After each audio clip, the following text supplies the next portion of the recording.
ওজনটা ছোট ছিল বলে। চলো তোমাদের দেখাই। প্রথমে এই ব্যাগটা নিয়েছি, সুন্দরবন লেখা, এখানে বাংলায় লেখা আছে।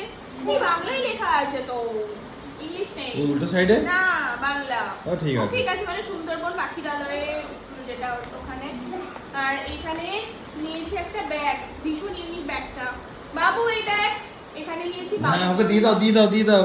বাবুর জন্য গিটার। ওরে ও নাঙ্গা কুঙ্গা আছে না, ওই ডাইপার পরে আছে। দাদা ভাইয়ের একটা সানগ্লাস, আমার একটা সানগ্লাস, দুজনের দুটো সানগ্লাস। এখানে বাবুর জন্য ক্লে নিয়েছি, এগুলো দিয়ে অনেক কিছু বানাতে পারবে। এখানে একটা পাংখা নিয়েছি, ব্যাটারি ছাড়া, গরমে কাজে লাগবে, ভালো কাজে লাগবে। আর এখানে নিয়েছি, এটাও তোমার ওই কি বলে সুন্দরবনের, এটা ওই, আরে কি বলে, আস্তে আস্তে আস্তে কি বলে এটাকে, নৌকা। ও সরি এটা পাল ধরা নৌকা। এগুলো তো সেনসিটিভ জিনিস না, এগুলো ভেঙে যায়। এটা সুন্দরবন লেখা রয়েছে, লেখা বলেই তো নেওয়া, ও একটা এটা চিহ্ন। বাবুর জন্য নেওয়া, মানে একটু এরকম করে দোলা মুচড়ো করে খেলবে বা ওর ভালো লাগবে।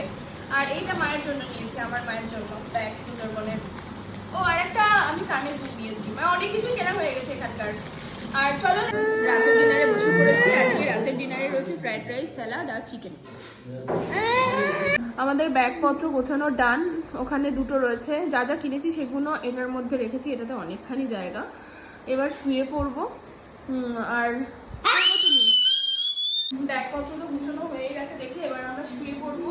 আর তার সাথে সাথে আজকের ভিডিওটা এখানে এন্ড করছি, কালকে নতুন ভিডিওতে দেখা হচ্ছে।